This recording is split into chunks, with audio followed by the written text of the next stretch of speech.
Let me quickly cut to Dr. Raja Dhar, who's observing this case very closely and believes that there could be more to this crime.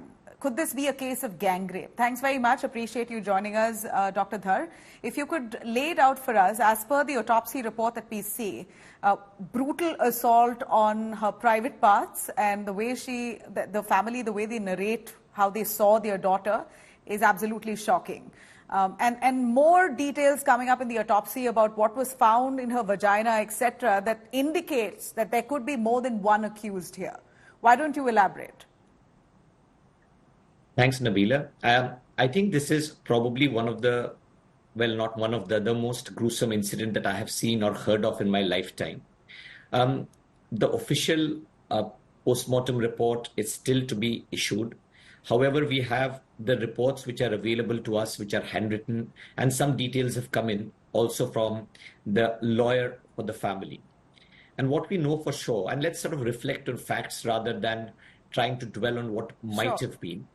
So we have, of course, the injuries on the private parts, but there was not a single inch of the body which was spared. So starting off from the forehead, injuries, blunt injuries, tears, bleeding from the eyes, from the nostrils, on the arms, evidence of the legs and the arms being gripped and the lady being held down. There's not a single inch of the body which has been spared.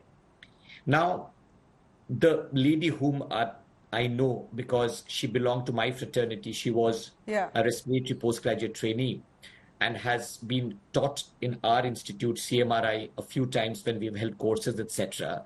She was petite, but she was a reasonably strong lady. The guy who's been convicted, we have seen on the television from multiple channels, including yours, is a thin lad.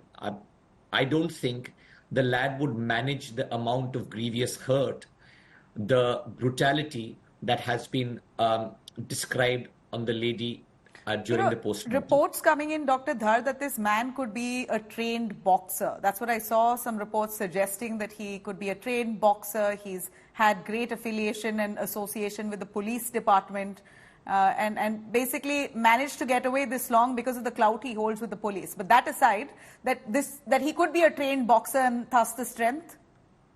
So, Nabila, I think we are all hypothesizing. I mean, he could be a trained boxer. He could be fit enough maybe to join the national games. We don't know that. But what we know is that he used to work as a civic volunteer and work near the local police thana at Arjikar, and that he used to frequent the hospital, in and out of the hospital for various reasons for the last few months or even year. However, there are two factors which are important. One is what you pointed out, the post-mortem report. And again, I would say that never say never, but the large possibility here is that this form of brutality could not be actually done without the help of two or more people. That's the understanding, and that's not just my understanding. That's the understanding across the board from most doctor colleagues that I have spoken to, most of the people who've been in Arjikar. They all sing on the same hymn sheet. That's what everyone is saying. My God. The other part if you could decode it for us, what were the kind of injuries on her body that suggest that this could be more than one person? Sure.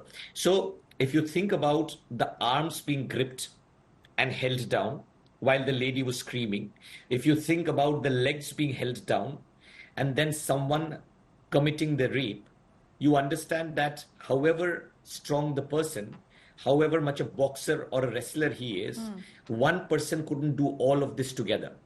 You couldn't hold someone's arms down, legs down. And throttle her at the same time. And throttle her at the same time, or do a sexual act at the same time. You couldn't do that. One person couldn't do all of this together. So while I said we'll stick to facts, we have to hypothesize to an extent, I think. And hence the hypothesis that at least two, if not more, people needed to do it. The other thing I wanted to say, Nabila, which is I think important, you understand that this was a lady who was working in her own department in the safe haven of where she has worked for the last 2 years. So this was maybe not her second home, it was her first home as things stand today. She had completed 36 hours in the hospital, working for 36 hours at a stretch. Correct, 36 hours at a stretch, of course, Nabila, but she's been doing that for the last 2 years. She's a second graduate year postgraduate trainee, and she would have done many such calls on a regular weekly basis. So when her on-call starts, when she would be alone, where the seminar room is, how to access the seminar room are questions which need to be answered or known to the person or persons who have done this deed. Correct. So you understand that someone from outside who does not know the whereabouts of the chess department Arjikar, who does not know where the seminar room is, who does not know where the lady is going to be at that point of time, will never be able to locate her and do the deed that's been done. So what I'm alluding to is it couldn't just be someone from outside doing it. You're saying It an had to be insider could someone be who, involved. correct.